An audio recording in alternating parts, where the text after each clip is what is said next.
Bonjour tout le monde et bienvenue à un autre épisode de Politiquement parlant avec Salim Idrissi et Georges Tsantrizos. Merci beaucoup de nous suivre et d'écouter nos épisodes. On vous rappelle toujours d'aller nous suivre sur Facebook, évidemment.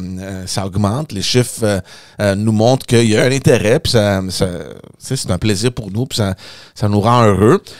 YouTube aussi, on essaie de grandir cette communauté-là, donc allez vous abonner sur YouTube. On est évidemment sur toutes les plateformes audio, partout où vous aimez télécharger vos podcasts favoris. Évidemment, sur Instagram et Twitter. Donc, il n'y a pas d'excuses. On est partout. Choisissez votre plateforme préférée et abonnez-vous et suivez-nous. Et encore une fois, un gros merci. Salim, ça va bien? Super, et toi? Oh, ça va super bien. Tu sais, un jour, on devrait... Peut-être pas, là, mais je sais pas. Tu sais, parce qu'on a tellement de discussions à l'extérieur, tu sais, des enregistrements, puis... C'est pas comme des bloopers, mais c'est comme les behind the scenes. Ah, ouais. Il y a des choses qu'on va éliminer. Ouais, exact. Moi, je trouve ça poche des fois parce que c'est sûr que toi, t'as une job, t'as un profil quand même dans ton domaine. Puis je trouve ça plate des fois que il faut être conscient un peu de ce qu'on fait à l'extérieur parce que ce qu'on peut dire peut nous nuire ou whatever. Il y a plein d'explications. Puis, tu sais, des fois, ces conversations-là qu'on veut pas que les gens comme écoutent, là, que c'est entre nous puis on les met pas en ondes, c'est peut-être des conversations auxquelles les gens seront intéressés, je sais pas. Ben oui, non, mais t'as raison. Tu sais, le gossip, là, tu sais. Ben c'est sûr que les rumeurs, etc., c'est les genres de choses que les gens veulent connaître et écouter. On veut peut-être pas être responsable de rumeurs, surtout si ces rumeurs sont infondées ou si ces rumeurs pouvaient causer un problème à du monde. Mais tu sais, je veux dire une chose. Honnêtement, on est quand même au Québec, au Canada, dans une société où on est capable de débattre et d'échanger sur des questions politiques de manière très respectueuse. Et pour être honnête, moi, je me retiens pas beaucoup dans ce que je dis. Moi, je pense qu'il faut juste dire les choses de manière... respectueuse, honnête intellectuellement parlant et puis de respecter bien sûr les autres opinions. C'est sûr qu'ensuite, il y a des choses que on est peut-être un peu moins à l'aise de dire parce que je sais pas, parce que ça pourrait effectivement être mal interprété, déplaire, et là, tant qu'à créer des tensions inutiles, on le fait pas. En autant qu'on fasse les choses intelligemment puis qu'on ait du fun comme ce qu'on a là. Oui, exact. Non, moi non plus, j'ai toujours été ouvert puis straight, là. J'ai toujours dit ce que j'ai pensé. Puis on le fait évidemment de façon respectueuse. Mais j'ai toujours été quelqu'un qui avait cette curiosité. Qu'est-ce qu'il a dit? Ah, ouais, lui, qu'est-ce qu'il a fait de lui?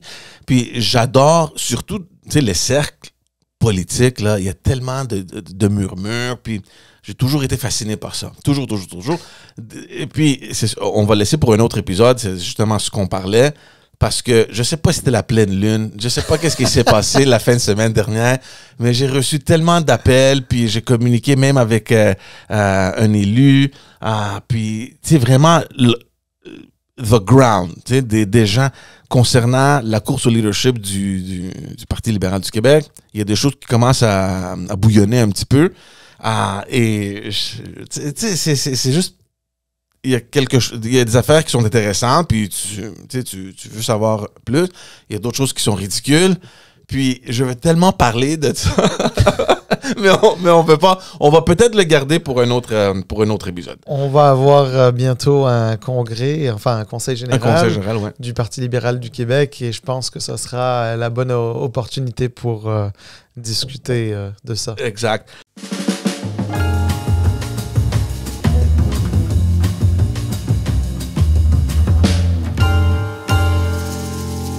On va commencer par un sujet qui, d'ailleurs, même aujourd'hui, on en discute beaucoup, sur l'immigration. Oui. L'immigration québécoise, pour ceux qui peut-être ne suivent pas autant, M. Legault s'est fait élire sous une promesse de limiter les seuils d'immigration au Québec à 50 000. C'est sûr que... il voulait les baisser à 40 000. À 40 000, excuse-moi. Il voulait baisser de 20% les seuils d'immigration, oui. Exactement. C'est sûr qu'il rentre dans un petit conflit avec la politique d'immigration du gouvernement fédéral où Justin Trudeau... il veut recevoir 1,5 million de personnes par année. Exactement. Lui, il a une politique, c'est quoi ça s'appelle déjà, jusqu'à 2100, ils veulent avoir 100 millions d'habitants au Québec. C'est le Au Canada, excusez-moi. C'est le Millennium Initiative, ou je sais pas trop comment ils l'ont appelé, là. Mais, donc ça rentre tout de suite en conflit avec un peu ce que M. Legault voulait faire, limiter le nombre d'immigrants qui rentrent au Québec. Et il y a des chiffres qui ont sorti cette semaine qui montrent que on a dépassé de pas mal le seuil que M. Legault avait établi en termes d'immigration. Mais en fait, c'est un peu compliqué à démêler tout ça. Pourquoi je dis ça? Parce qu'effectivement, d'abord, on a deux gouvernements qui se partagent la responsabilité de l'immigration. Il faut savoir qu'il n'y a que le Québec, parmi les 10 provinces et 3 territoires canadiennes, qui a des pouvoirs en immigration aussi solides. Depuis 1991, c'est ce qu'on appelait les accords McDougall-Gagnon-Tremblay, le nom des ministres fédérales et provinciales de l'immigration de l'époque. Et dans le fond, ça donnait au Québec la possibilité d'établir ces volumes d'immigration, ces seuils d'immigration, et de choisir son immigration qui était une immigration économique. Tout ce qui était regroupement familial, tout ce qui était humanitaire, les réfugiés et autres. Donc ça relève toujours du gouvernement fédéral. Alors, tu as raison de mentionner qu'il y a comme deux visions là qui sont très différentes entre celle de M. Legault qui s'est fait élire la première fois en 2018 en promettant de réduire l'immigration de 20%, c'est-à-dire les seuils d'immigration de 20%. Et au même moment, on a un gouvernement fédéral qui, dans sa planification de l'immigration au niveau donc pan-canadien, incluant le Québec, parle de recevoir jusqu'à 500 000 immigrants par année, avec pour objectif, évidemment c'est dans longtemps, mais avec pour objectif que le Canada puisse compter 100 millions d'habitants d'ici 2100. Exactement. Bon, alors là, évidemment, il y a comme un paradoxe qui est là, et ça, c'est problématique à plusieurs égards. Et je pense que sur la question de l'immigration, en ce moment, j'aimerais pas être dans les chaussures de M. Legault. Pourquoi je dis ça? Eh bien, parce que là, il y a comme une espèce de paradoxe entre son discours à lui et le poids politique et le poids démographique du Québec dans la Fédération canadienne. Aujourd'hui, le Québec vaut 22% de la population canadienne, mais évidemment, s'il reçoit moins d'immigrants pendant que le reste du Canada en reçoit plus, ben le poids démographique va baisser et par conséquent, le poids politique va baisser.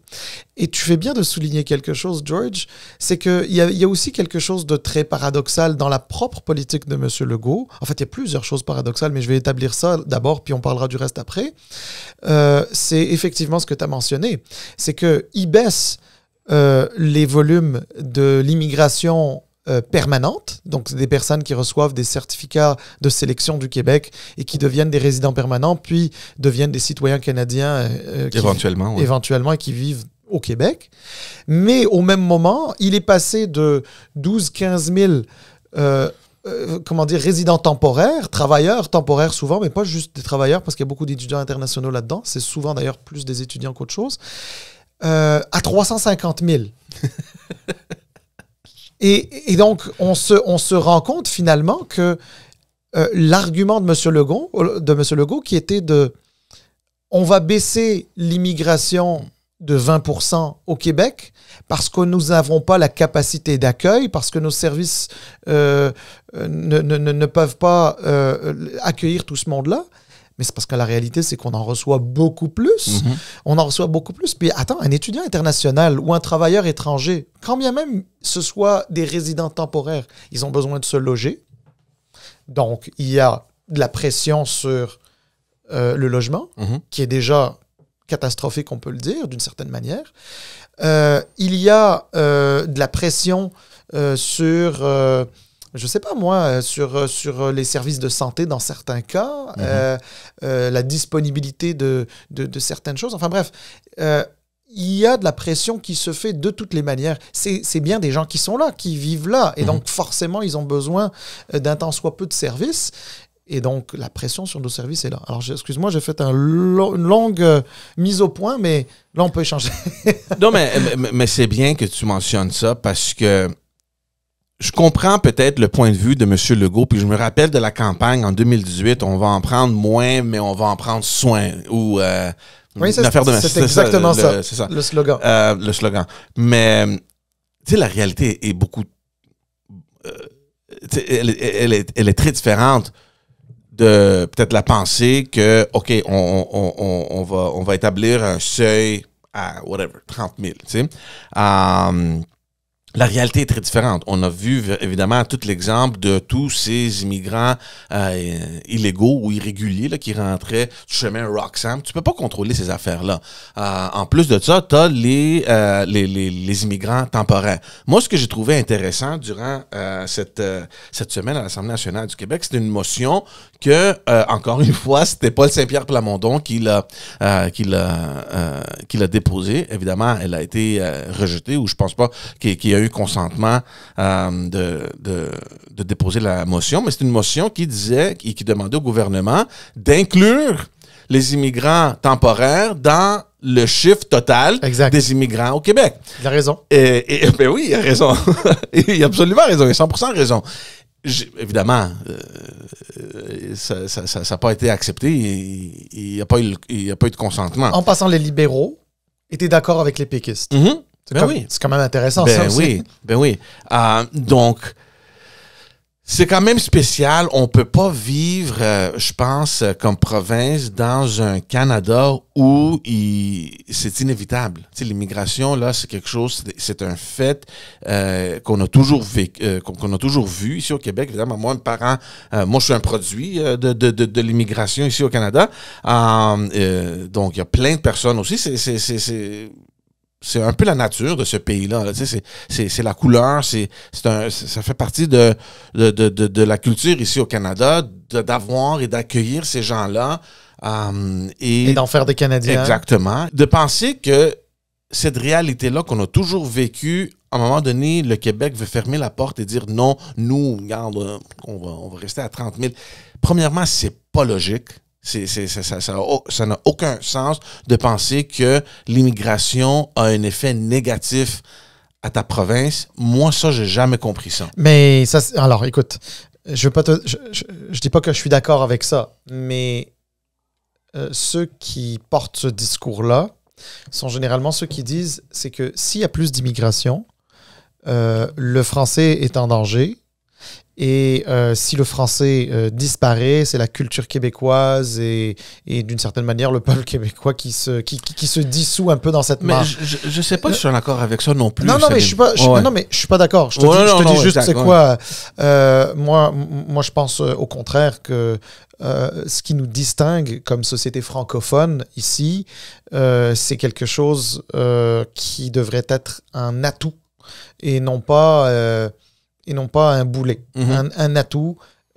Écoute, regarde, c'est quand même exceptionnel. Là, à Montréal, Montréal, par exemple, c'est l'une des villes nord-américaines où il y a le plus de personnes qui ont au moins 2 langues, voire 3 langues. Par exemple, si tu vois dans une ville comme Miami, aux États-Unis, là, tout le monde parle 2 langues, généralement français, espagnol, c'est assez assuré. Mais ici, là, c'est l'une des villes où on a le plus de personnes trilingues sur la planète. Ouais. C'est un avantage. Ça n'empêche pas qu'on soit francophone ou qu'on se dise société francophone, qu'on perpétue la culture québécoise. C'est extrêmement important. Il y a personne qui pense que c'est pas important. Mais l'avantage comparatif que ça nous donne en termes d'innovation, ça contribue. En passant, ce métissage, ce mixage, etc., contribue énormément à tout ce qui est innovation. On trouve des travailleurs avec des qualités rares, etc. En fait, c'est à la société de s'organiser de manière à profiter de tout ça. Mais enfin bref, je ne veux pas faire une ode à l'immigration, parce que ce n'est pas le sujet. Mais l'idée ici, c'est juste de dire, de toutes les manières, si on baisse l'immigration, on n'arrivera pas à perpétuer le français. Si on veut perpétuer le français, qu'est-ce qu'il faut faire? Il faut ramener des immigrants, les franciser, les intégrer à la société francophone. Ça n'empêche pas qu'ils sont fiers de leur origine, leurs racines, qu'ils parlent leur langue maternelle ou ancestrale, peu importe, mais qu'ils parlent le français, qu'ils le perpétuent, qu'ils enrichissent la société québécoise de leur arrivée et de leur contribution. Et c'est ça qui est important. Mais par contre, de baisser, quand bien même le gouvernement fédéral n'augmenterait pas ses seuils à lui, de baisser ceux du Québec, c'est pas défendre le français, ça. Au contraire, c'est de le mettre davantage en danger. Moi, je comprends le défi que la langue française est en déclin. Mais c'est pas juste la langue française, parce que selon les chiffres qui ont sorti, je pense, l'année passée ou il y a 2 ans, c'est même la langue anglaise qui est en diminution, surtout à Montréal. Moi, je pense, évidemment, ça a beaucoup à faire avec le fait que quand tu amènes quelqu'un d'un autre pays et que le français et l'anglais ne sont pas les langues maternelles, ben c'est normal que sur papier, ça marque que je parle pas le français ou anglais parce que c'est pas ma première langue. Mais moi, j'ai toujours pensé et cru, parce que j'ai quand même travaillé dans un comté où la majorité des citoyens n'avaient pas l'anglais ou le français comme première langue, comme langue maternelle. Mais je voyais, quand on faisait la tournée des écoles, par exemple, tu sais, des petits Pakistanais qui, entre eux, se parlaient en français. Ben oui, c'est ça. Tu comprends? Ben oui. Donc, peut-être que ça saute une génération, je sais pas. Bien sûr. Mais... Non, mais c'est sûr. Non, mais ce que tu dis et regarde, c'est une précision extraordinaire. C'est exactement ça. C'est que tu peux avoir des gens dont la langue maternelle n'est ni le français ni l'anglais, mais qui ont une même origine, mais ils vont se parler en français. Ça me fascinait toujours de le voir. Je dis, comment ça, Puis là, je me rappelle, il y avait une directrice, puis il dit, ces 2 enfants-là, vous voyez, c'est 2 Pakistanais. Ils habitent même sur la même rue, ils sont des amis, ils viennent à l'école. Je dis, puis ils se parlent en français entre eux. Il dit, ouais. C'est fascinant de le voir. Puis vraiment, c'était impressionnant. Puis c'était pas juste à une école, on le voyait partout. Donc, moi, ça, c'est la beauté de Montréal, c'est la beauté du Québec. C'est sûr que le grand défi demeure toujours de trouver une formule où on peut attirer ces immigrants-là dans les régions et accélérer un peu le développement économique, culturel et social ailleurs que dans les grandes métropoles. Montréal, Laval, Québec, un petit peu. Absolument. Écoute, puis je crois que c'est ce qui est en train de se faire aussi. Regarde, par la force des choses, même en région, les villes commencent aussi à prendre un peu plus, elles deviennent un peu plus grosses. Là, je veux dire, c'est plus... ces villes-là de région sont plus les villages qu'ils étaient. Là. Aujourd'hui, là, c'est des grosses villes. Il commence à y avoir une activité. Il commence à y avoir des centres-villes. Il commence à y avoir des restaurants de gastronomie différente, venant de différents pays, etc. Et en passant, ça contribue encore une fois à l'innovation, parce que l'innovation, c'est pas juste la technologie puis les médicaments. L'innovation, c'est aussi dans les processus, dans la restauration, dans beaucoup de choses. Enfin bref.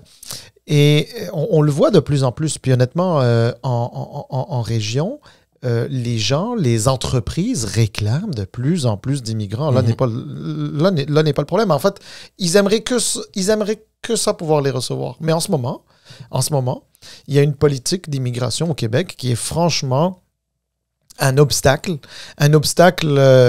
aux solutions de la pénurie de main-d'œuvre, un obstacle au développement économique, un obstacle honnêtement à plusieurs points de vue. Moi, la question que je me pose est, je sais pas c'est quoi la réponse. Quand tu as des experts de tous les domaines qui disent au gouvernement qu'on a besoin des immigrants et que le gouvernement insiste et continue sur cette direction-là de garder les seuils d'immigration à un minimum, pour moi, c'est un problème. Je n'arrive pas à le comprendre. Première chose. Deuxièmement, et on va revenir à cette motion qu'a voulu déposer Paul Saint-Pierre Plamondon, j'ai trouvé ça quand même étrange parce que, et peut-être qu'il n'y a pas de relation, mais lui, en campagne électorale, il voulait diminuer encore plus que la CAQ les seuils d'immigration.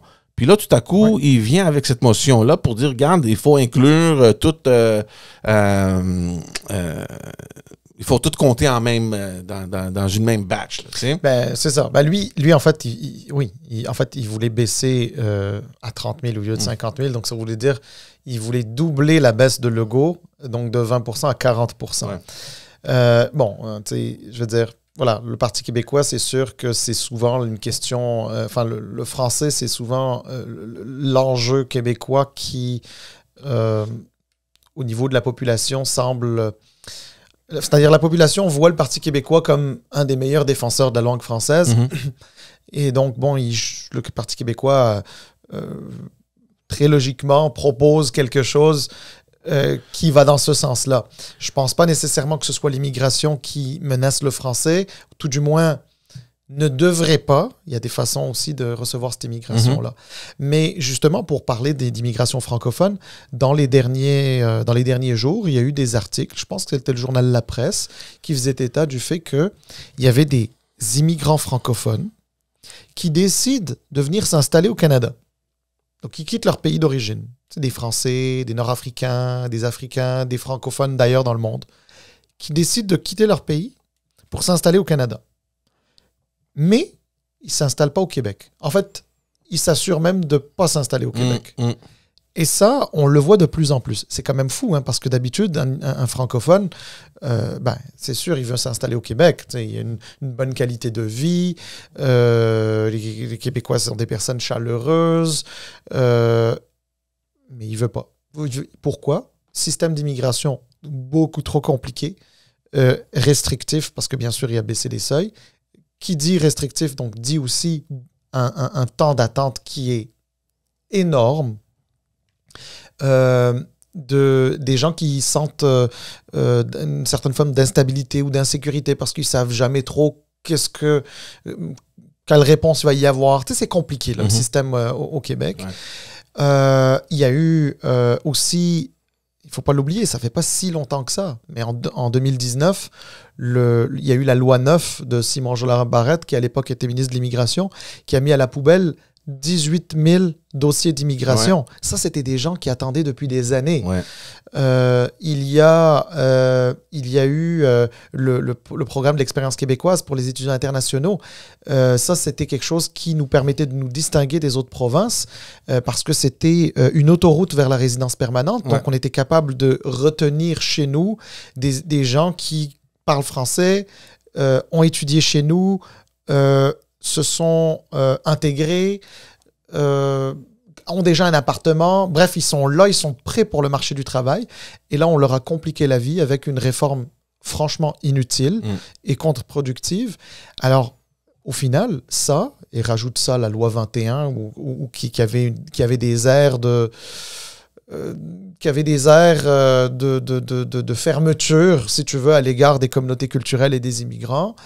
Eh bien, fait tout ça ensemble, eh ben, c'est la réputation du Québec qui, d'une certaine manière, a été ternie, qui fait en sorte que tu as des francophones qui te disent « oui au Canada, mais Québec, non. Tu sais quoi, je vais aller m'installer en Ontario. » Et c'est ça la vérité.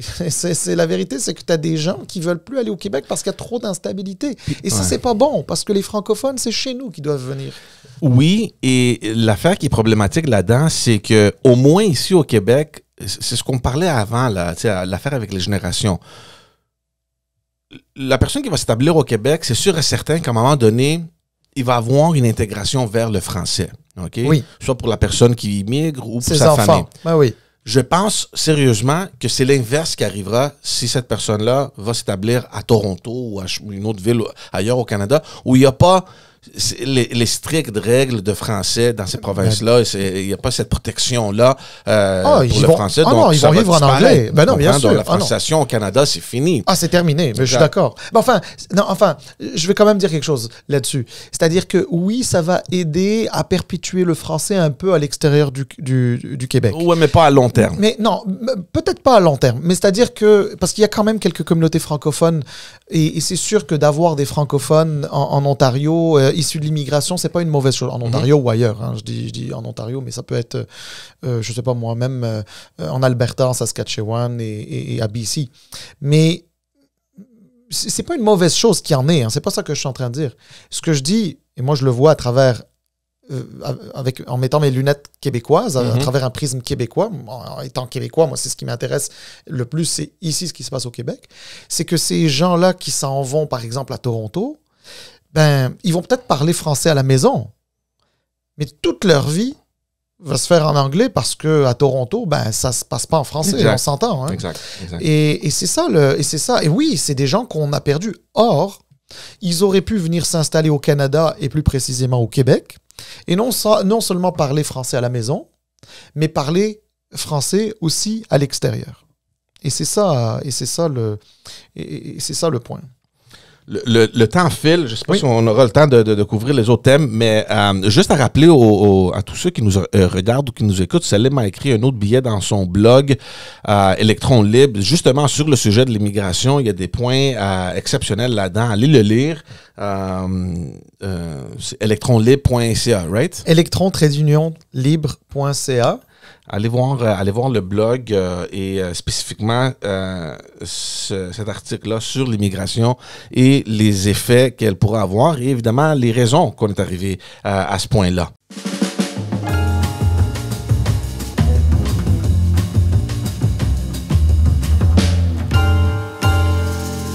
On va parler, on a parlé tantôt, il y a un conseil général qui s'en vient du Parti libéral du Québec. Ça, on va garder les commentaires. Moi, il y a une impatience. Là. Je veux tellement parler de ça parce qu'il y a des affaires qui me dérangent.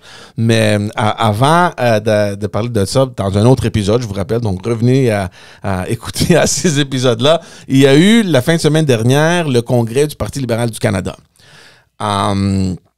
On va pas en parler trop longtemps là, parce que il n'y a rien vraiment d'excitant là, qui est arrivé. Il y avait combien de personnes? Moi, j'ai lu qu'il y avait autour de 2500, 3000 personnes. J'ai vu des photos dans des plénières où il y avait à peine 200. Ça a été couvert aussi par certains médias. Mais ça, Salim, là, entre nous, regarde, on a été dans... tellement de conseils généraux, de congrès de membres, des affaires de même. Toute l'action dans ces congrès-là, ça se passe dans les couloirs, à l'extérieur. On parle, on jase. Est-ce que vraiment les gens vont dans ces conventions-là pour rester assis pendant 3-4 heures et écouter des résolutions plates ou je sais pas trop quoi, là, tu sais, des amendements ici puis des amendements ça? C'est beaucoup plus le fun et surtout, j'imagine, j'ai jamais été dans un congrès au Parti libéral du Canada. Je suis pas membre du parti puis je vais pas l'être non plus.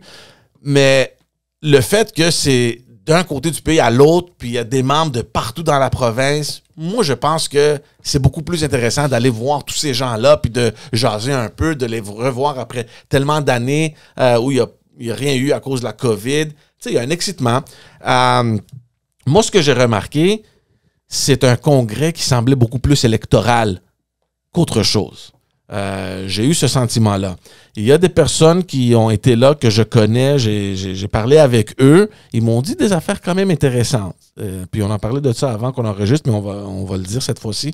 Il y a un sentiment, d'après ce qu'ils... Puis c'est pas juste une personne, j'ai parlé à 3 ou 4 personnes, ils m'ont dit que, tu sais, George, là, c'était super, tu sais, l'atmosphère... C'était super, puis tout ça. Mais dans la plénière où il y avait les résolutions, puis toutes ces choses-là, on sentait une claire division entre les membres qui ont plus une mentalité de responsabilité fiscale et les membres qui sont juste là à suivre aveuglement Justin Trudeau, puis qu'est-ce qu'il va faire. Puis moi, ça, c'est 4 personnes différentes qui me l'ont dit, puis j'ai dit, ça, c'est quelque chose, tu sais, parce que les lignes qui communiquent dans les médias, oui, on est unis, puis on est derrière, puis bravo, puis blablabla, on est une grande équipe, tu sais, le standard là qu'on entend toujours. Moi, je sais pas. Moi, je vois une autre direction, puis peut-être, je dis pas que Justin Trudeau jouit plus de cette popularité dans son parti, mais je pense qu'il y a un groupe de son membership qui peut-être sont tannés, qui peut-être veulent une autre direction dans le parti. Et je vais te laisser parler parce qu'il y a eu une résolution qui a été proposée durant le congrès. Par l'aile québécoise. Ah, c'était l'aile québécoise, je ne savais pas. Oui. OK. Pour que le gouvernement, finalement, établisse une politique vers le retour à l'équilibre. Et ça a été rejeté. Oui. Donc, mais en plus de ça, ça a été rejeté sans débat. Parce que tu sais, d'habitude, comment ça se passe? Hein? Tu présentes une résolution, puis là, on l'explique. Puis là, après ça, c'est vont au micro les gens pour, puis ensuite les gens contre. Puis au final, on passe au vote et la personne qui préside l'Assemblée adopte, en fonction bien sûr du vote, favorablement ou défavorablement, c'est-à-dire adopte ou rejette la résolution. Là, il n'y a même pas eu de débat. Il n'y a même pas eu. C'est quand même impressionnant. Mais, non, évidemment. Puis moi, je veux dire un truc. Tu sais, la première chose à laquelle j'ai pensé lorsque j'ai appris que cette résolution a été battue, j'ai pensé à il y a de ça 2 ans à peu près, où c'était le congrès des conservateurs. Mm-hmm. Et là encore, c'était l'aile québécoise du Parti conservateur qui proposait une résolution qui reconnaissait l'existence des changements climatiques. Ah. Et qu'est-ce qu'ont fait les conservateurs? Ils l'ont rejeté. Et là, je me suis dit, regarde, on a 2 partis politiques. Un qui est très à droite, le Parti conservateur, est très à droite. Puis un qui est très à gauche, le Parti libéral du Canada, très à gauche. Mm-hmm. Puis les deux, et ça c'est te dire à quel point il y a une espèce d'idéologie qui est en train de les ronger tous les deux, puis c'est bien dommage pour le Canada et les Canadiens, c'est que les deux ont rejeté des résolutions qui sont fondamentalement importantes pour les jeunes générations. D'une part, la question des changements climatiques et de l'environnement. En fait, je dis les jeunes générations. En fait, c'est les générations d'aujourd'hui et de demain. Avant, on disait juste les générations futures, mais la réalité, c'est que les changements climatiques, c'est une réalité d'aujourd'hui aussi. Parle-en à ceux qui vivent les inondations et autres. Ouais.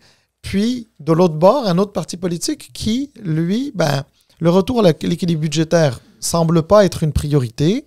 L'augmentation de la dette ne semble pas l'inquiéter.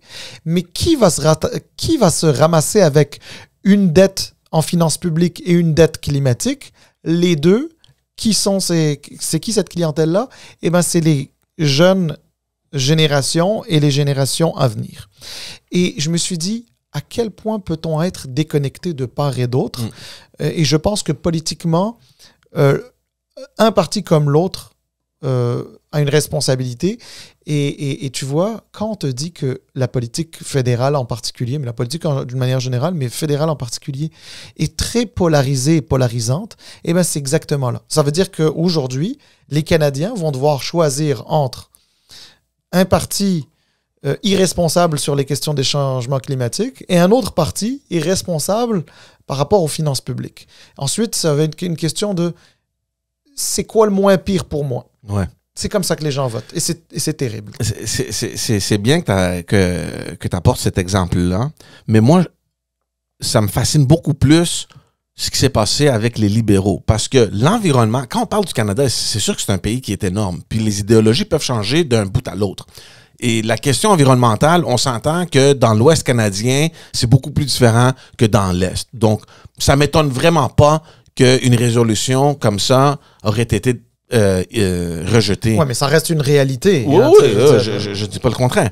Mais quand vient la question de la responsabilité fiscale, de voir qu'il y a des personnes qui jugent que ce n'est pas important ou que ce n'est pas une priorité, ça, pour moi, c'est beaucoup plus problématique. Parce que ça, d'un bout à l'autre, ça devrait être pas mal constant en termes d'idéologie. Oui, mais regarde, en fait, c'est exactement là où je te disais que la politique est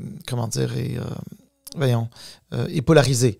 Dans le sens que, tu sais, là, ton point de vue est très intéressant. Mais tu sais, il y a aussi le point de vue inverse qui te dit, ouais, mais c'est parce que les changements climatiques, il n'y a pas de retour. Hein. Tu sais, je veux dire, une fois que c'est perdu, c'est perdu. Il n'y a pas de retour. Alors que d'un point de vue des finances publiques, tu te dis, au pire, tu vas passer à travers une crise économique, tu vas te rebâtir, tu vas te reconstruire. Une société, c'est comme ça. Hein. Dans l'histoire, il y a eu des hauts et des bas. Donc, mais par contre, la planète qui se meurt, là, ça, là, il n'y a pas de retour. Mais, donc, c'est pour ça qu'il y a aussi des gens qui, même s'ils sont, comme tu dis, fiscalement responsables, ou en tout cas, ils ont une conscience des finances publiques, votent quand même pour le Parti libéral du Canada parce qu'ils se disent, c'est parce que si on n'a plus de planète, à quoi ça sert d'avoir des finances publiques en ordre? Et en passant, on va se le dire, c'est exactement sur cet argument-là aussi que le Parti libéral du Canada mise, en se disant les changements climatiques, c'est le plus important. Mais moi, ce que j'ai envie de dire au Parti libéral du Canada à ce moment-là, si les changements climatiques, c'est si important, il faut expliquer pourquoi cette transition est mal foutue aussi, hein, la transition énergétique, je parle, tu vois, donc...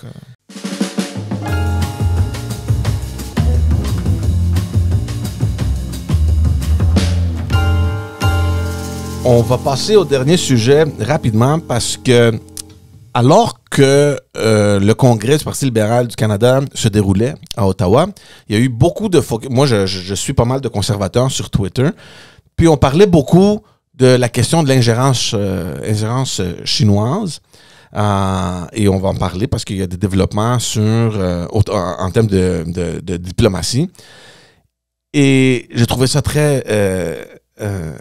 c'était hilarant parce que il y avait un meme qui circulait qui était une citation de Mélanie Joly, qui est la ministre des Affaires étrangères, qui disait « On prend la question de l'ingérence chinoise très au sérieux, puis blablabla avec le consul chinois. » Puis le meme qu'il y avait en bas de ça, c'était un clip qu'ils ont pris du congrès où il y avait cette caméra 360 degrés, puis elle riait, puis on le prend au sérieux, puis elle faisait le party durant le congrès à Ottawa. J'ai trouvé ça très drôle.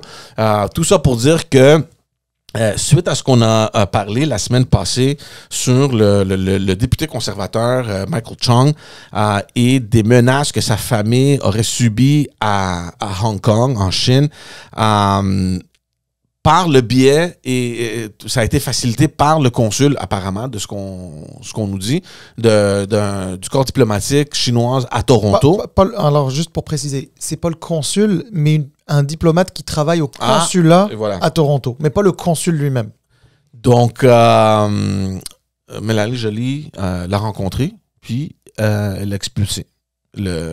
C'est le consul qu'elle a expulsé ou le diplomate? Non, elle a expulsé le diplomate. Ah, ok. Le diplomate chinois qui était basé au consulat général de Chine à Toronto. Moi, je pensais que c'était le consul. Ok, donc c'est le diplomate persona non grata au Canada. Et je ne sais pas si c'est Mélanie Joly qui l'a rencontré directement, là, je pense pas, là, mais en tout cas, peu importe. Mais je sais qu'il y a eu une rencontre. Je sais qu'il y a eu une rencontre avec des fonctionnaires du ministère des Affaires étrangères de Affaires mondiales Canada. There you go.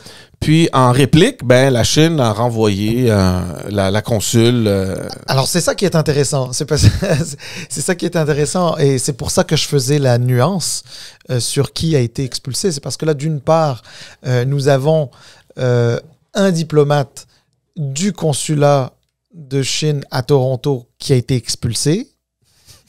En représailles, c'est la consul générale du Canada à Shanghai qui est expulsé. C'est pour ça, moi, je pensais que c'était le consul qu'on a renvoyé parce que c'est cette personne-là qui est la Chine.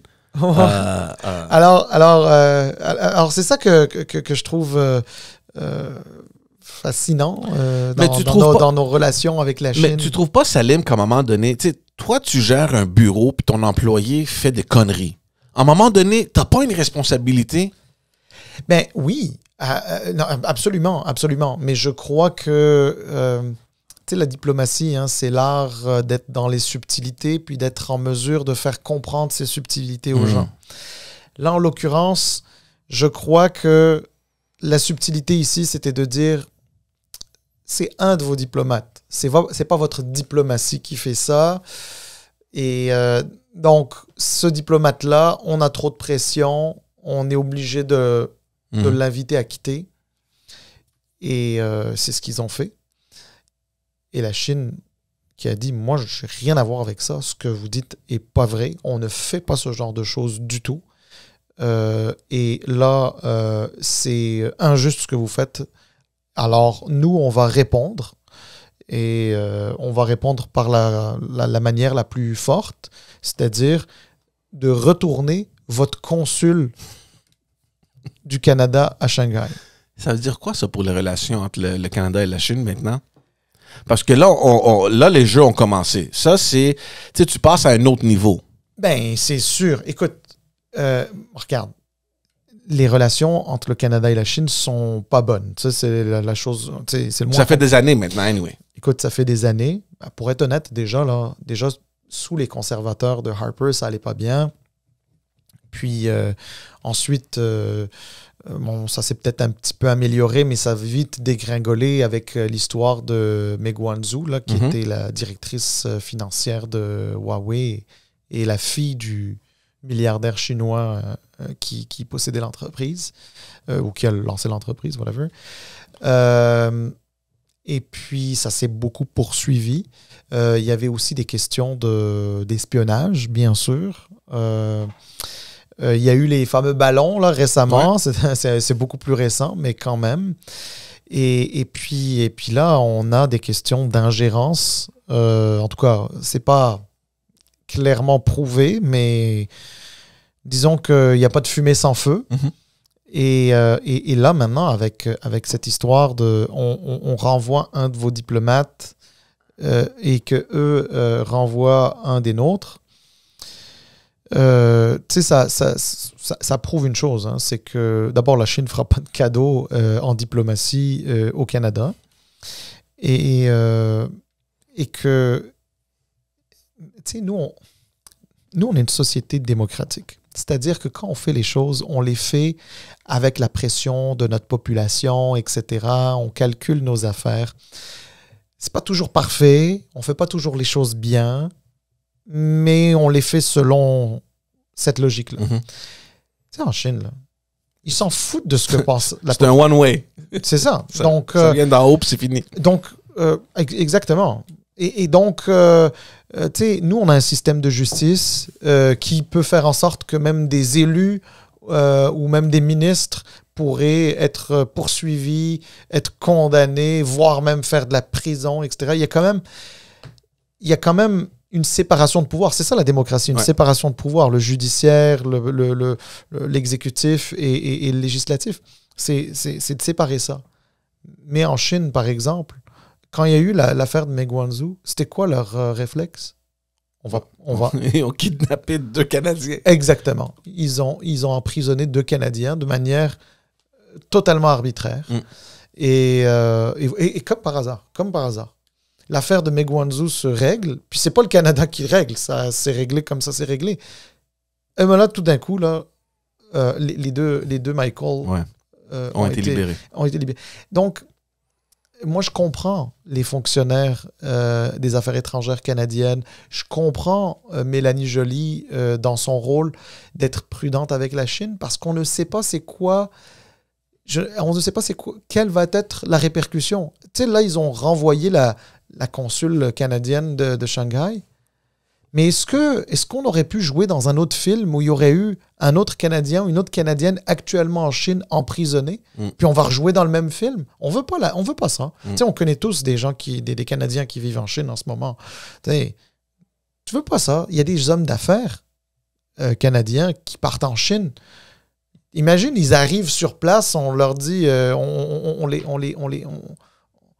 on les emprisonne en leur disant « Ah, mais regardez, vous avez fraudé dans telle chose, tel compte bancaire, du n'importe quoi. » là, tu comprends? Ça peut arriver, de l'arbitraire peut arriver. Alors, on est prudent. C'est des situations où tu sais vraiment pas comment juger parce que c'est du bullying, en fait. Tu as la Chine qui pèse à 100% sur le gaz, puis elle dit, ben oui, OK, ben nous, on va à l'autre extrême. Puis là, ça te fait, comme gouvernement canadien, penser 1000 fois aux gestes que tu dois poser. Tu comprends? Même si ces gestes-là doivent être posés. Parce que moi, à mon opinion, on aurait dû expulser le consul. Ou, je sais pas c'était qui, là, à Toronto. Évidemment, assumant que les informations sont justes. Mais tu as raison. Peut-être qu'on a joué dans ce film-là, disant, on veut. Est-ce qu'on peut les emprisonner? Est-ce que c'est matière juridique? Est-ce que c'est illégal ce qui a été fait?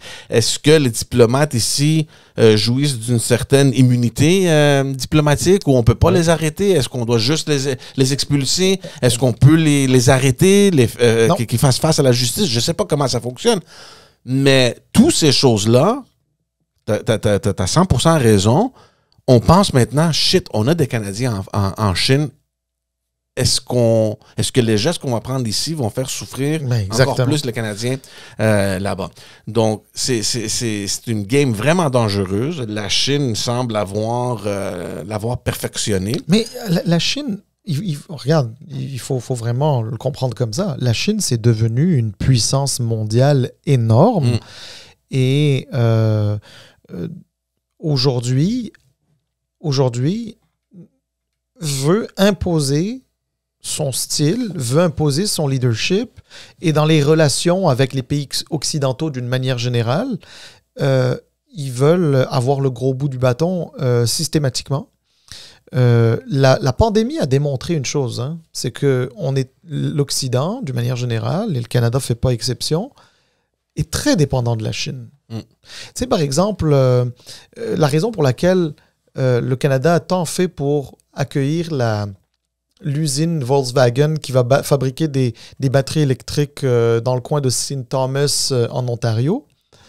C'est parce que à un moment donné, là, si on ne fabrique pas des batteries électriques ici, on va être trop dépendant de la Chine. Puis il suffit qu'il y ait des instabilités au niveau géopolitique comme la guerre en Ukraine ou des choses comme ça pour qu'on ait pas d'approvisionnement ou presque. Ça, c'est d'une part. Les mines de lithium qu'on est en train d'essayer actuellement d'exploiter au Canada, au Québec même, en particulier, dans le nord du Québec et en Abitibi. Pourquoi? C'est parce que le lithium, qui sert à fabriquer les batteries électriques, il provient notamment de où? De Chine. Donc, mais ça veut dire quoi? Ça veut dire que est-ce que les problèmes diplomatiques ou géopolitiques pourraient faire en sorte que la Chine dise « OK, ben moi, je ne fournis plus le Canada et les États-Unis en lithium. » Bon, ça ne se fera pas comme ça. Évidemment, c'est plus compliqué que ça. Mais on se donne une image juste pour comprendre qu'on est trop dépendant de la Chine. Puis, il faut trouver des façons de l'être moins. On le sera toujours les uns des... En plus de ça, moi, je te le dis, moi, je suis favorable au libre-échange, je suis favorable au commerce international, je suis favorable à ce qu'on mise sur nos forces et que les partenaires économiques misent sur leurs forces et puis qu'on trouve des façons de fonctionner, etc. Évidemment, il faut l'encadrer de manière responsable pour pas qu'il y ait personne chez nous ou ailleurs qui perde. Mais d'une manière générale, je suis favorable à ça. Mais être favorable à ça, c'est une chose. Mais écoute, pendant la pandémie, on n'était même pas capable d'avoir des masques. Pourquoi? Parce qu'il y avait 0 masque qui se faisait au Canada. On n'était pas capable d'avoir du gel hydroalcoolique. Pourquoi? Parce qu'on n'en faisait pas au Canada. Donc, ça veut dire que ce qu'on appelle en anglais les critical industries, là, les industries stratégiques, doivent pouvoir exister ici, un tant soit peu. Ouais. Donc, ouais. Intéressant, mais on va voir comment la situation va se jouer et comment ces événements-là vont continuer à se développer. Je pense pas que c'est fini entre le Canada et la Chine. Je pense que... puis surtout, regarde, ça fait quoi? On a commencé ce podcast-là en début avril, je pense, ou fin mars, début avril. On parlait de l'ingérence chinoise, puis on en parle toujours. Exactement. Et je pense qu'à chaque semaine, il y aura quelque chose qui va sortir. Encore moi, ça me fascine que c'est les journaux qui ont cette information-là. Puis bravo, parce que à travers nos médias, ben, on a ces informations-là qui nous reviennent. Il y a juste un dernier truc, George, que je voulais dire. Tu sais, au Canada, on reçoit du monde, on parlait d'immigration tantôt, on reçoit du monde qui vient de partout dans le monde. C'est des gens qui viennent s'installer ici, qui deviennent des citoyens canadiens. Leurs enfants sont des Canadiens, des Québécois, etc.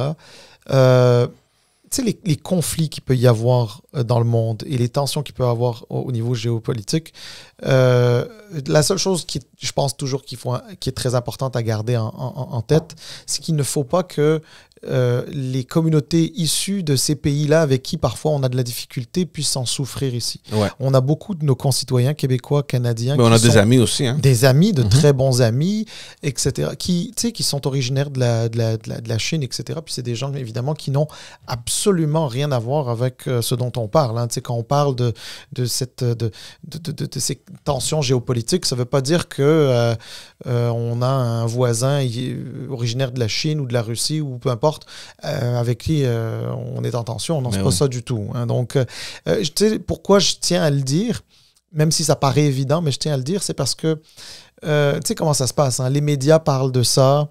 Et tu sais, pendant la période post-11 septembre, être un musulman aux États-Unis, au Canada ou même ailleurs en Occident, ça peut être difficile. Là, penses-tu qu'il y avait un seul Canadien musulman qui se disait « Ah, c'est une bonne chose qui se passe ». Pas du tout. Mais c'était quand même du monde qui ont vécu de la discrimination à cause de ça, notamment à l'emploi, au logement et autres choses.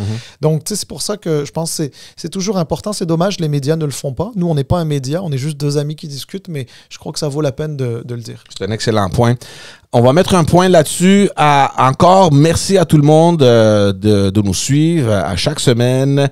Ça fait chaud au cœur. Ça nous plaît vraiment de voir qu'il y a de plus en plus de personnes qui s'intéressent à la conversation, puis aux discussions, puis aux échanges. Continuez, allez nous suivre et vous abonner sur toutes les plateformes, YouTube, Facebook, Instagram, Twitter, sur toutes les plateformes audio. N'oubliez pas que vous pouvez faire un rate, là, mettre de 1 à 5, que vous l'écoutiez sur Apple ou Spotify. Vous pouvez même laisser des commentaires, des recommandations. Ça nous fera plaisir de les lire et évidemment, ça aide au podcast. Donc, merci beaucoup et on vous voit encore la semaine prochaine avec un tout nouveau épisode. Merci tout le monde. Au plaisir. Bye. Ciao.